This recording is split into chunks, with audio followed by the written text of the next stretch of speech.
नमस्कार। सुनिए जरा, मैं आपका स्वागत है।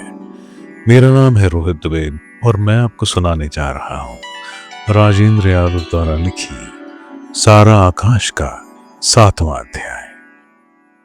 मुझे अगले रोज अपने आप ही ऐसी प्रसन्नता अनुभव हो रही थी मानो न जाने कब कब के पुण्य प्रताप से किसी भारी दुर्घटना से बाल बाल बच निकला हूं, या मुझसे कोई भयानक अपराध होते होते रह गया है।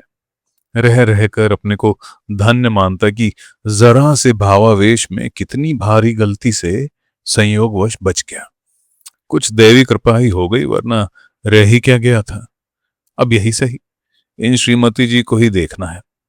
जब जब प्रभा की बात को याद करता, अपने आप दांत भिंच जाते और हर बार इस तरह विस्मय से दोहराता मानो पहली बार यह सत्य मेरे सामने प्रकट हो रहा हो। इतना दर्प!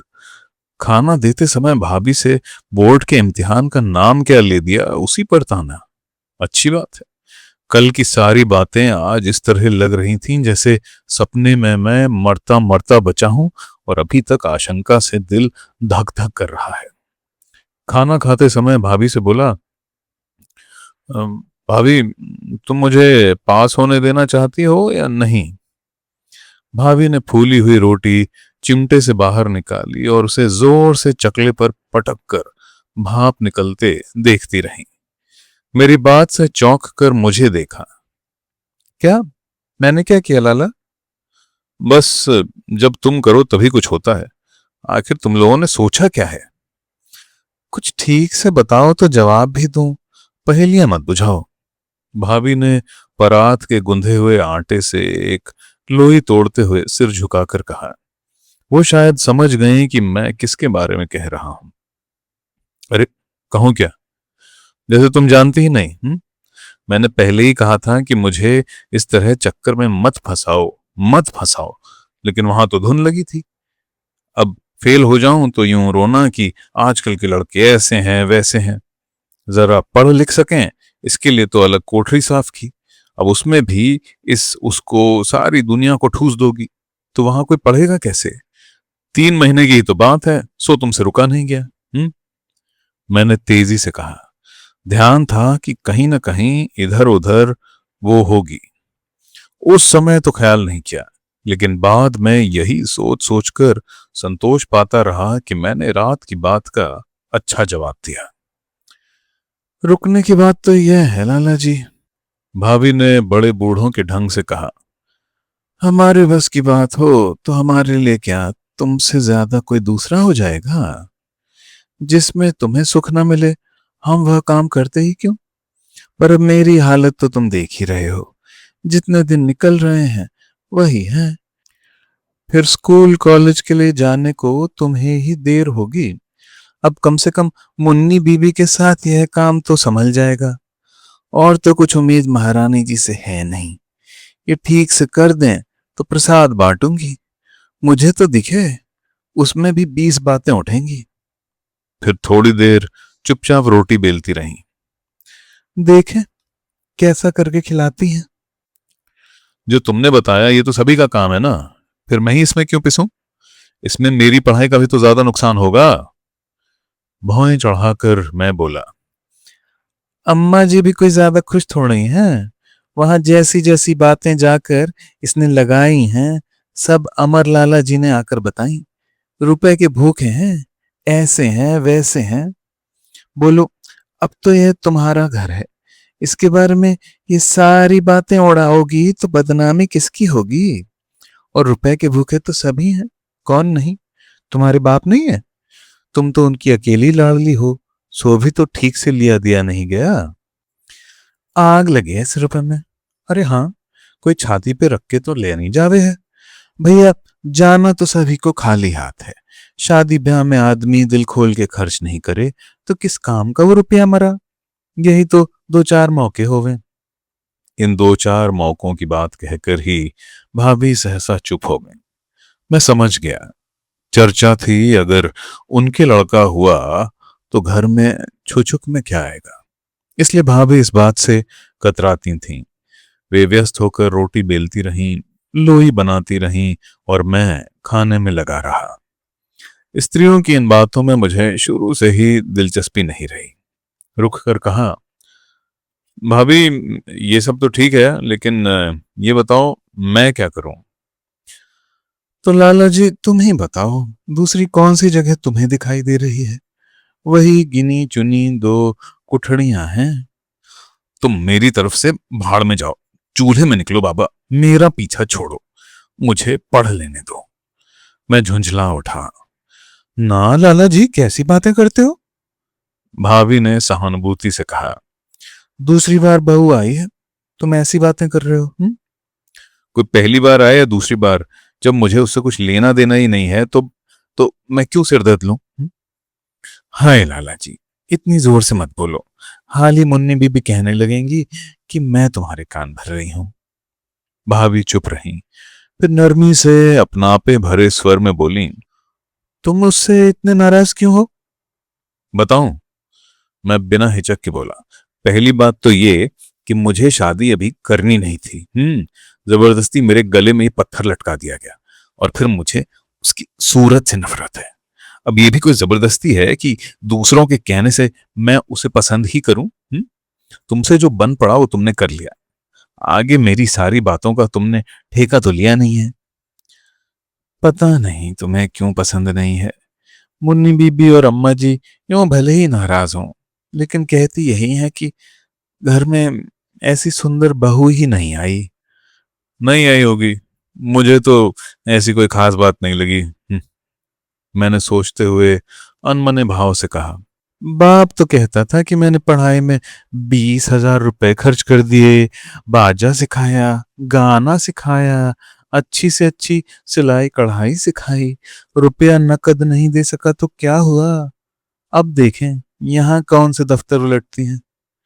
फिर परिहास से कहा, ना हो तो एक ड्यूटी लगा दो, सुबह जैसे ही उठो तो हारमोनियम पर गाया करें, जागो मोहन प्यारे। और अपनी ही बात पर वे देर तक हंसती रहीं। गिलास का बाकी सारा पानी एक ही घूंट में पीते हुए मैंने कहा, मजाक मत करो, तुम्हारे हाथ जोड़ें, हमें थोड़ा सा पढ़ लेने दो। अब लाला जी अम्मा जी से कहूंगी, मुझे तो कोई और जगह दिखाई नहीं दे रही। अम्मा जी से कहो या भैया जी से, मुझे तो शांति चाहिए। किताबें लेकर कॉलेज चलते हुए एक बात मन में उठी, सब लोग प्रभा को सुंदर बताते हैं, एक बार सूरत तो अच्छी तरह देख ही लेनी चाहिए। पर तभी जैसे किसी ने कहा, नहीं, कभी नहीं, मुझे ऐसी किसी कमजोरी को दिल में जगह नहीं देनी चाहिए। एक बार जरा सा मन ढीला पड़ा नहीं कि जाने कहां ले जाकर पटके। सारा दिन यही भाव मन में छाया रहा कि चलो अच्छा ही हुआ, व्यर्थ की मुसीबत से पीछा छूटा नहीं तो सारे समय जान को बेकार एक आफत और लगी रहती। अब निश्चिंत होकर अपनी पढ़ाई कर सकूंगा। यही तो मेरे आत्मनिर्माण के दिन है। दुनिया में कौन किसके लिए मरा है, सब अपना अपना रास्ता देखते हैं। फिर मुझे तो हर पल यही याद रखना होगा कि मेरा रास्ता साधारण लोगों का रास्ता नहीं है।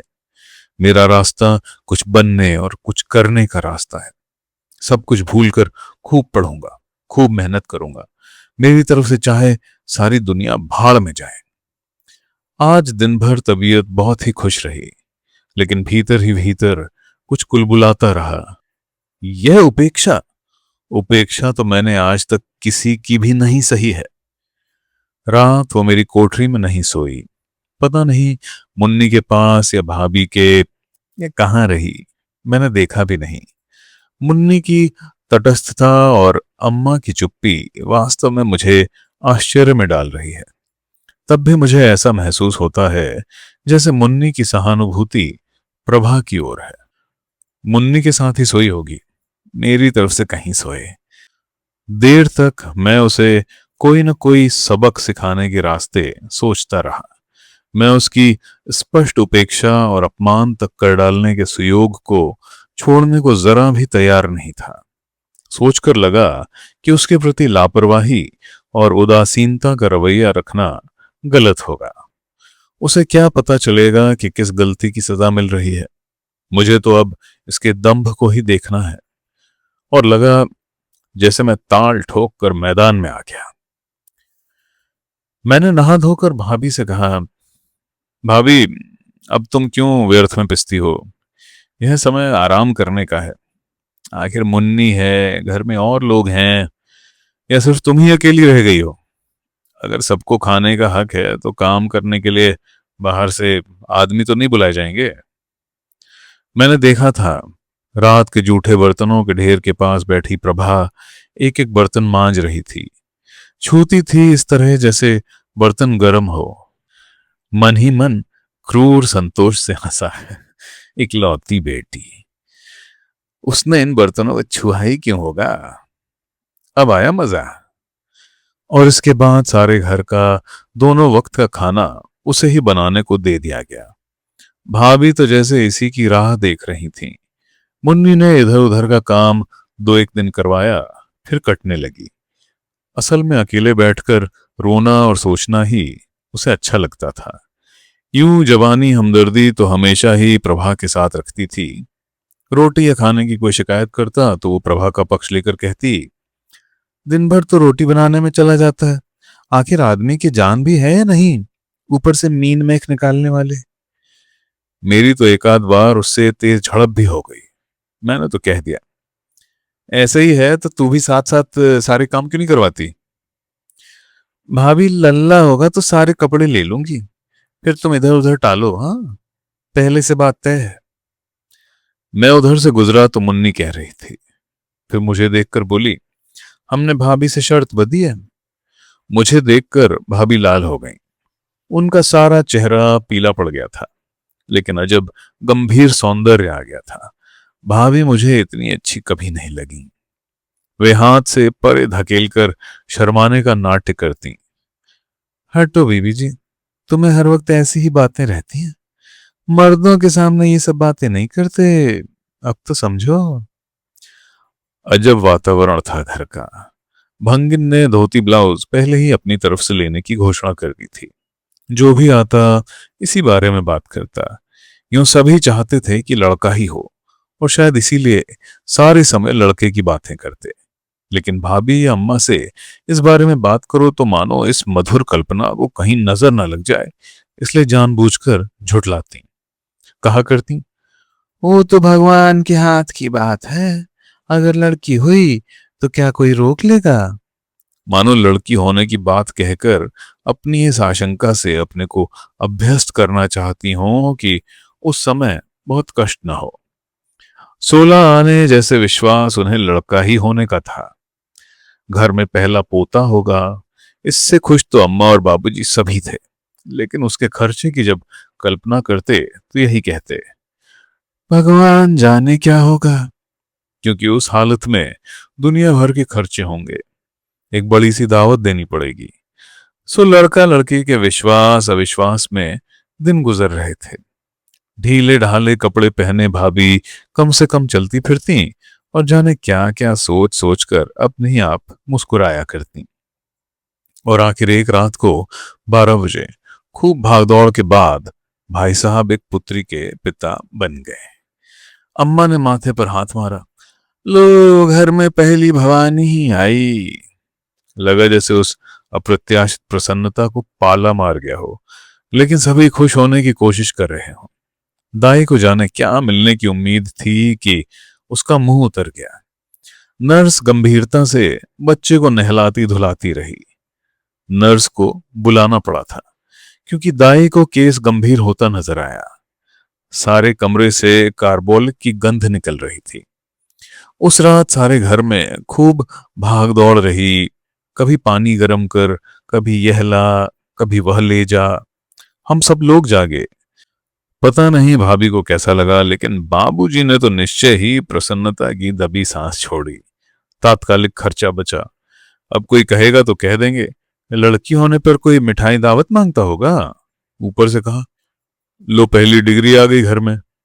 मुन्नी ने चिढ़ाया, अब तो मुंह मीठा कर दो, सबसे बड़े चाचा बने हो।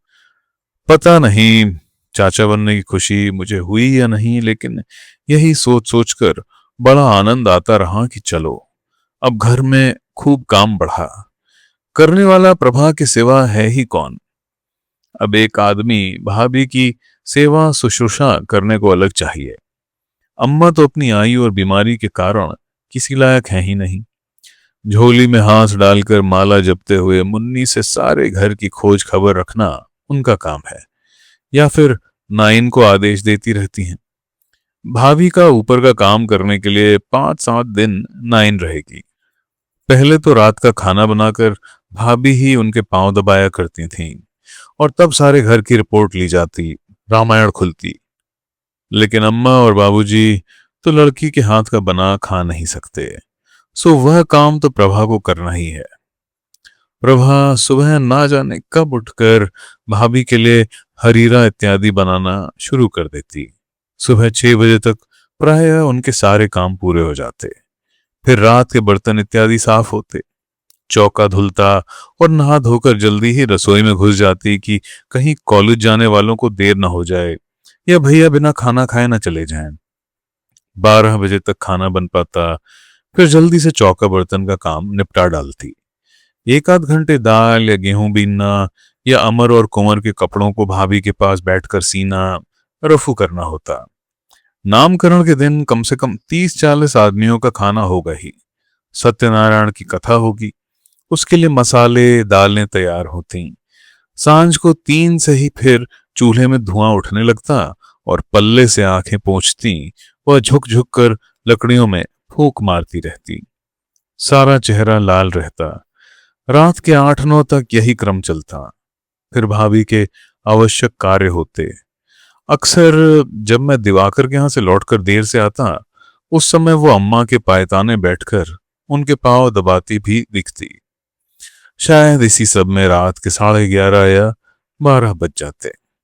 सबसे ज्यादा आश्चर्य मुझे होता था यह देखकर कि वो सब कुछ ऐसी आसानी और चुपचाप करती चली जाती है मानो मशीन हो, और उसे यह सब करने में कोई कष्ट न होता हो। हर नए काम को ऐसी स्वाभाविकता से ग्रहण करती चली जाती कि लगता ही नहीं था कि उसे करने में कहीं भी अनिच्छा का लेश या थकान है। और मैं इसी पर खींच उठता। उसके व्यवहार में कहीं अनिच्छा थकान दिखे तो मैं अपने को उसके कष्ट से आनंदित कर सकूं। मन में कहूं कि कहो बच्ची जी, अब कैसा लग रहा है। हाँ, शुरू में जब तक सिर झुकाए रही तब तक किसी ने इस बात पर ध्यान नहीं दिया। अब धीरे धीरे एक चीज लोगों के सामने स्पष्ट होने लगी कि प्रभा पर्दा नहीं करती। बाप जी यूं तो हमेशा ही खांस कर भीतर आते थे। एक आध बार प्रभा को मुंह उधारे देखा तो समझे शायद उसे उनके आने का पता नहीं लगा। मगर जैसे ही उनकी समझ में आया कि प्रभा केवल घूम जाती है, पर्दा नहीं करती, तो उन्होंने जाने किस बात पर अम्मा से कहा था, फिर बेटी और बहू में फर्क ही क्या रह गया। बेटी भी मुंह खोले बाल बखेरे घूमती है और बहू को भी चिंता नहीं है कि पल्ला किधर जा रहा है। और इस पर शुरू में खूब हंगामा मचा। भाभी ने ताने कसे सो तो कसे ही। अम्मा ने भी माला के दाने गिनना छोड़कर झुंझला झुंझला कर कहा, बहू तुम्हारे यहाँ पर्दे का कायम नहीं है तो ना सही, लेकिन इस घर की रीत तो रखो।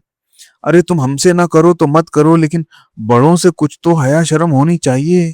ऐसा भी क्या अंधेर, ना हमने देखा ना सुना, सारी बिरादरी में चर्चा है। जो देखा है सो हमारे कर्म में थूके। अब दशठोन पर दुनिया जहान के लोग आएंगे, क्या कहेंगे जाकर। भाई तुम्हारे यहाँ नंगे नाचे तो हमें क्या है। भैया ने एक आध बार मुझे भी डांटा, क्यों रे समर, तू बहू को रोकता नहीं है। देख अम्मा बाबूजी सभी इसका बुरा मानते हैं, कम से कम जब तक ये लोग हैं इनकी मान मर्यादा तो रखनी ही चाहिए। यूं हम भी नहीं कहते हैं कि पर्दा करना कोई बहुत अच्छी चीज है, मगर घर में चलता आया है। और तेरी बहू तो समझ में नहीं आता किस चीज की बनी है कि सुनती ही नहीं। अम्मा इतनी डांटती फटकारती हैं लेकिन ध्यान ही नहीं देती कि कौन भौंक रहा है। यह बात सच भी थी। उसने कहा कुछ भी नहीं, लेकिन कभी इतने डांटने कहने के बावजूद पर्दा नहीं किया। वो जैसे इस बात को सुनती ही नहीं थी। अम्मा इसी बात से और भी झुंझलाती कि उनके कहने पर कुछ तो प्रतिक्रिया दिखाएं, लेकिन वो इस विषय पर जैसे एकदम पत्थर की हो जाती। और अम्मा थी कि हर बार कहती, बहू ऐसी भी बेहयाई किस काम की, माथे पर पल्ला ले लेने में तुम्हारा क्या जाता है? आज तक इस घर में घूंघट ठोड़ी के ऊपर आया ही नहीं। सैद्धांतिक रूप से मैं पर्दे के खिलाफ हूं।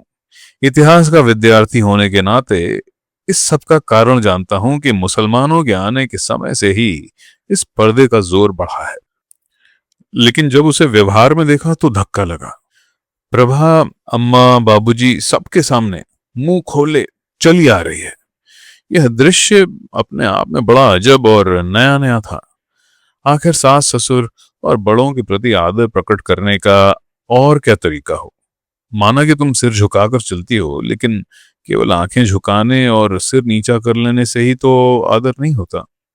मगर मैं उससे कहूं तो कैसे कहूं। दो एक बार मुन्नी से जोर से कहा भी, मुन्नी तेरी ये भाभी बड़ी बदतमीज है, किसी ने आदर शिष्टाचार नहीं सिखाया।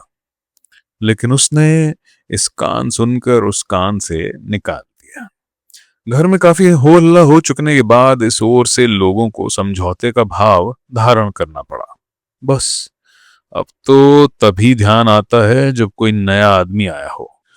उस समय अम्मा कोशिश करती कि प्रभा इधर उधर ही रहे, क्योंकि उसके सामने कुछ कह भी नहीं सकती। पहले कुछ दिनों तो सभी प्रभा के इतना काम एक साथ संभाल लेने पर चकित थे, लेकिन अब उसके काम में भी मीन में एक निकलनी शुरू हो गई थी। मुन्नी भी अपनेपन से कह देती, भाभी इतना घी मत लगाओ, बाद में फिर कमी पड़ेगी। इस नए प्राणी के आने से घर का आर्थिक ढांचा और भी अधिक चरमराने लगा था। सिर पर हाथ फेरते हुए बाबूजी अक्सर अम्मा की चारपाई के पास टहला करते। धीरज की माँ बड़ा खर्च होने लगा है, बेचारा धीरज भी क्या करे, करते करते तो मरा जाता है, उसका कसूर भी क्या है, कुनबा छोटा है, अब तो जैसे तैसे समर इंटर पास करके कहीं लग लगा जाए तो बेचारे को सांस आए। उसे देखकर मेरा तो कलेजा मुंह को आता है। चिंता और काम के मारे सूख सूख कर पिंजर रह गया है, न बोलता है न कहीं यार दोस्तों में आता जाता है, और आखिर शरीर भी कहाँ तक साथ दे।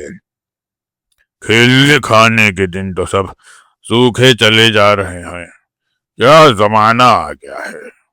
सोचा था कभी इस कमबख्त मुन्नी की अलग आफत है छाती पर, अब इसको जाना तो है ही। बिरादरी के कुछ बड़े लोगों से कुछ कह कहा कर कराया तो है, थोड़ी उम्मीद भी लगती है, लेकिन लोगों के मुंह तो ऐसे फैले हैं कि सीधे सीधे कोई बात ही नहीं करता। हर आदमी बदले में कुछ चाहता है। प्रभा को देखकर खुद ही दूसरी ओर मुड़ जाते और भरे गले से कहते, बहू जरा हाथ साध कर काम किया कर बेटा, इस घर में बोरियों में रुपया भरा पड़ा रहता था, चार चार कनस्तर घी उठता था, लेकिन अब क्या रह गया है। और इस चिल्ल पों के बावजूद मेरे सारे काम निर्बाध रूप से चलते रहे। मैं कॉलेज या थोड़ी देर के लिए कहीं भी बाहर जाता तो आकर देखता कि मेरी कोठरी एकदम साफ कर दी गई है। सारी बिखरी चीजें करीने से लगी हैं और लालटेन चमचमा रही है। यह सब देखकर कहीं भीतर हल्का सा दर्द होता, मगर मैं उसे पढ़ाई की थकान समझ लेता। कभी कभी मैं खुद अपने ऊपर झुंझला उठता, क्या ये दिन रात प्रभा प्रभा कैसे खाती है, कहाँ रहती है, कैसे काम करती है, कहीं जरा सा भी आराम तो नहीं करती। अच्छे खासे दाल साग में मौके बेमौके नमक मिर्च ज्यादा कम बताता रहता हूं।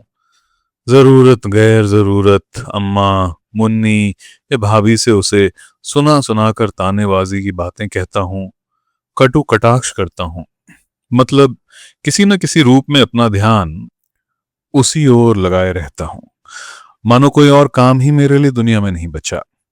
अरे भाई, मुझे पढ़ना है, इतना मन उसमें क्यों नहीं लगाता। अगर इस बार फेल हो गए तो दुनिया भर की बदनामी मिलेगी, सो तो मिलेगी ही, आगे के सारे रास्ते बंद हो जाएंगे।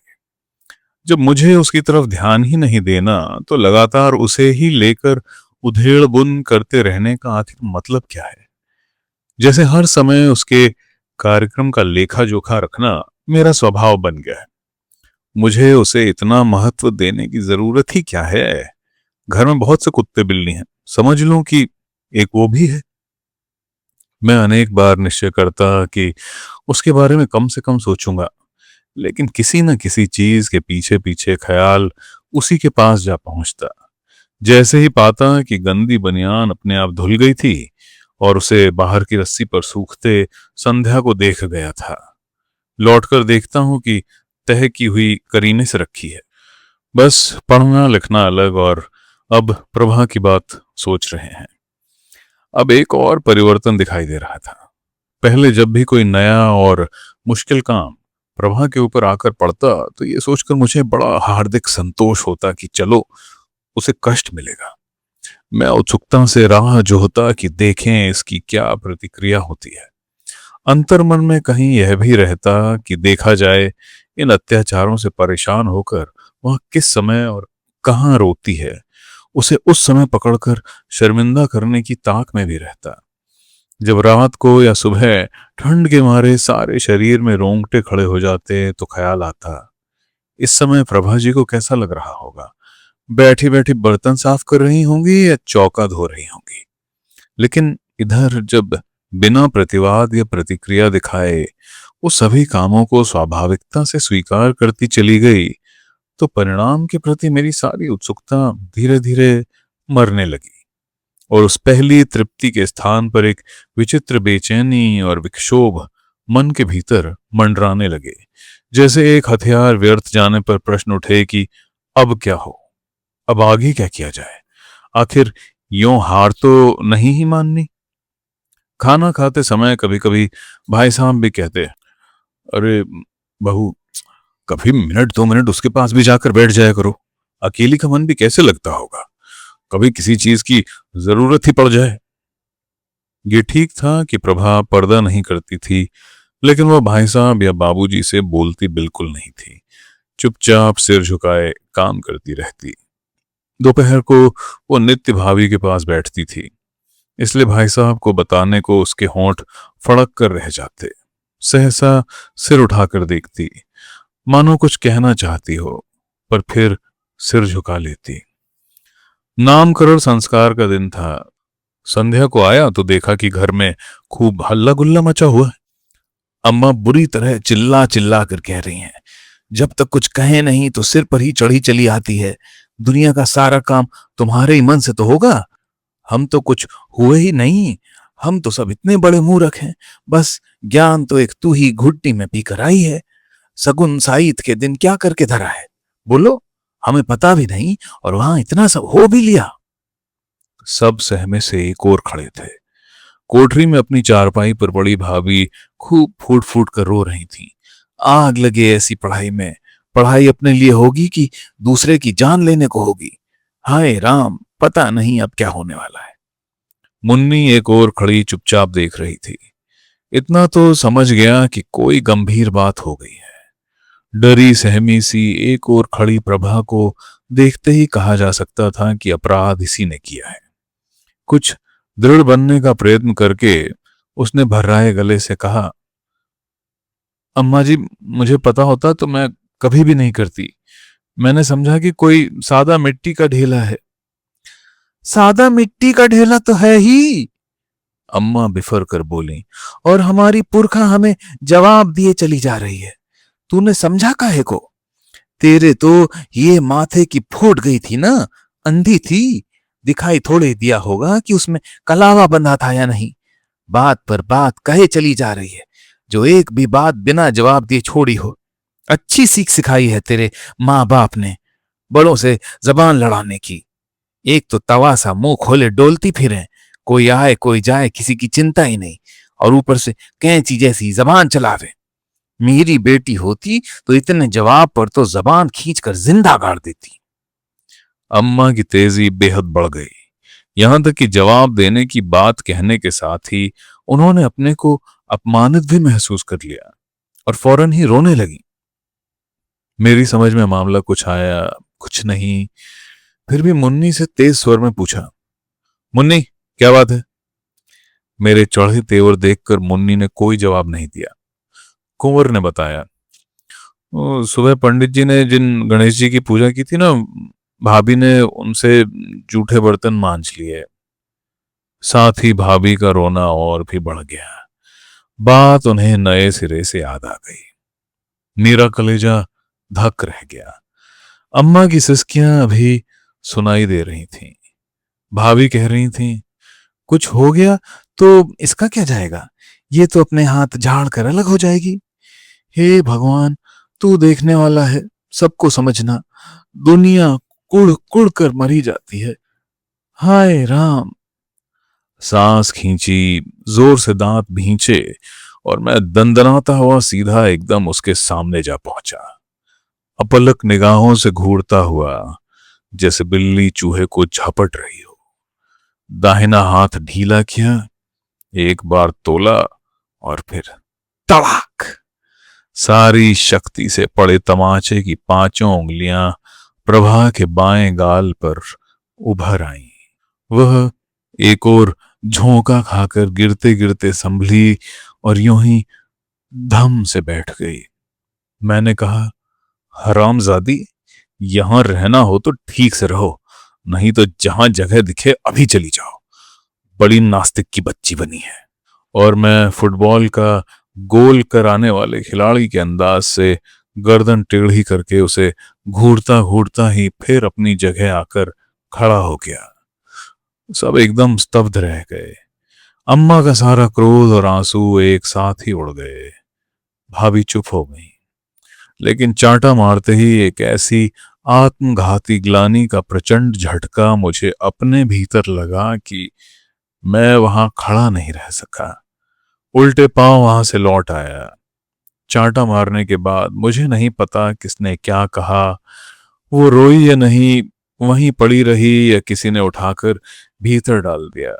हाँ, इतनी याद है कि चांटा सारी शक्ति से और भरपूर पड़ा था और मेरी पांचों उंगलियां झंझना उठी थीं। कोठरी की दहली पार करते ही जैसे मेरे भीतर कोई लगातार रटने लगा, ये मैंने क्या किया, ये मैंने क्या किया, मुझे क्या हो गया था। जिंदगी में पहली बार एक स्त्री पर हाथ उठाया था और लग रहा था जैसे मेरा हाथ निस्पंद होकर गला जा रहा हो। भाभी पर हाथ उठाने को लेकर भाई साहब की कितनी कटु आलोचना मैंने समय समय पर की थी, सब जैसे एक एक करके मेरे दिमाग में आने लगी। मैं किस आवेश में अंधा हो गया था। 7-8 महीने में पहली बार बोला, और वह भी गाली से। पहली बार बात की और वह भी तमाचे से। मैं बड़ी देर तक तो समझ ही नहीं पाया कि यह हो क्या गया आखिर। तब सहसा किसी ने जहर बुझी घृणा से भीतर कहा, नीच कायर कमीने, यही तेरा आदर्शवाद है, यही तेरे महान बनने के सपने हैं। इंटर में पढ़ता है और दुनिया भर के विचार बघारता है, और बिना अधिक सोचे न जाने कब की संचित रुलाई ऐसे जोर से फूट पड़ने को मचलने लगी कि मैं बेबस हो गया। वह क्या आंधी थी जिसमें मैं बह गया था और फिर बेबस फफक फफक कर रो पड़ा। चाहता था रोते रोते गलकर मेरा सारा अस्तित्व आंसुओं में ही बह जाए। ऐसी ग्लानि अपने भीतर महसूस हो रही थी कि अपने दोनों गालों पर जोर से अंधाधुंध तमाचे ही तमाचे मारूं कि उंगलियां ही उंगलियां उछल आए। तो दोस्तों, ये था सारा आकाश का 7वां अध्याय। अगला अध्याय हम जल्द ही लाएंगे। लाइक, सब्सक्राइब और शेयर करना मत भूलिएगा, और हमें बताइएगा कि यह अध्याय सुन के आपको कैसा लगा। सुनने के लिए धन्यवाद।